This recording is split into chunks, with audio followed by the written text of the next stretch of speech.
क्या आपने कभी सोचा है कि कहानियां सुनकर भी इंग्लिश सीखी जा सकती है? हम लेकर आए हैं आपके लिए एक ऐसा ही अनोखा तरीका। यहाँ हर कहानी सिखाएगी आपको नए इंग्लिश के शब्द और वाक्य। तो दोस्तों, इस रोमांचक सफर का हिस्सा बनने के लिए अभी सब्सक्राइब करें हमारे चैनल को। और हाँ, आज की कहानी में क्या है खास, जानने के लिए बने रहिए। United we stand, divided we fall. एकता में शक्ति है, फूट में कमजोरी। A father had a family of sons. एक पिता के बेटों का परिवार था, who were perpetually quarrelling among themselves, जो आपस में हमेशा झगड़ते रहते थे। When he failed to heal their disputes by his exhortations, जब वो अपने उपदेशों से उनके झगड़ों को शांत करने में विफल रहा, he determined to give them a practical illustration of the evils of disunion, तो उसने उन्हें फूट के बुराइयों का एक व्यावहारिक उदाहरण देने का निश्चय किया। For this purpose, इस उद्देश्य के लिए, he one day told them to bring a bundle of sticks, उसने एक दिन उनसे लकड़ियों का गट्ठर लाने को कहा। When they had done so, जब उन्होंने ऐसा कर लिया, he placed the faggot into the hands of each of them in succession, तो उसने बारी बारी से गट्ठर उनमें से प्रत्येक के हाथों में रखा, and ordered them to break it into pieces, और उन्हें इसे टुकड़ों में तोड़ने का आदेश दिया। They tried with all their strength, उन्होंने अपनी पूरी ताकत से कोशिश की, and were not able to do it, और वे इसे करने में सक्षम नहीं थे। Next, इसके बाद, he opened the faggot, उसने गट्ठर खोला, took the sticks separately, लकड़ियों को अलग अलग लिया, वन बाय वन, एक एक करके, and again put them into his sons hands, और फिर उन्हें अपने बेटों के हाथों में रख दिया, विच दे ब्रोक ईजिली, जिसे उन्होंने आसानी से तोड़ दिया। He then addressed them in these words, फिर उसने उन्हें इन शब्दों में संबोधित किया। My sons, if you are of one mind, मेरे बेटों, यदि तुम एक मन के हो, and unite to assist one another, और एक दूसरे की सहायता करने के लिए एकजुट हो, you will be as this faggot, तो तुम इस गट्ठर की तरह होगे, uninjured by all the attempts of your enemies, अपने दुश्मनों के सभी प्रयासों से सुरक्षित। But if you are divided among yourselves, लेकिन अगर तुम आपस में विभाजित हो, you will be broken as easily as these sticks, तो तुम इन लकड़ियों की तरह आसानी से टूट जाओगे। Moral, there is strength in unity. नैतिक, एकता में शक्ति है।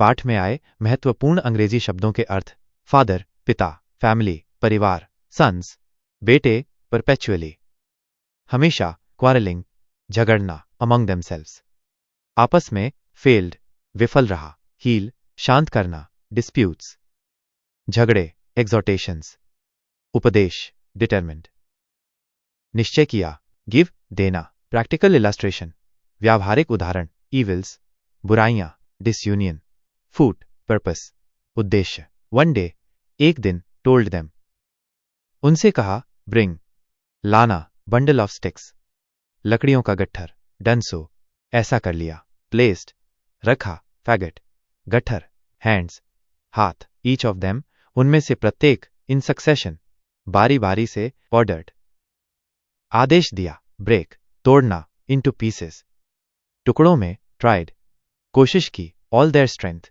अपनी पूरी ताकत से; वर नॉट एबल, सक्षम नहीं थे; डू इट, इसे करना; नेक्स्ट, इसके बाद; ओपनड, खोला; टुक, लिया; सेपरेटली, अलग अलग; वन बाय वन, एक एक करके; अगेन, फिर; पुट, रखा; ब्रोक, तोड़ा; इजीली, आसानी से; देन, फिर; एड्रेस्ड, संबोधित किया; दीज वर्ड्स, इन शब्दों में; माई सन्स, मेरे बेटों; इफ यदि, आर ऑफ वन माइंड, एक मन के हो; यूनाइट, एकजुट होना; असिस्ट, सहायता करना; वन अनदर, एक दूसरे; विल बी, होगे; एज तरह, अनइंजर्ड, सुरक्षित; ऑल द अटेम्प्ट्स, सभी प्रयासों से; योर एनिमीज, अपने दुश्मनों; बट, लेकिन; आर डिवाइडेड, विभाजित हो; अमंग योरसेल्व्स, आपस में; विल बी ब्रोकन, टूट जाओगे; एज इजिली एज, जितनी आसानी से; दीज स्टिक्स, ये लकड़ियां;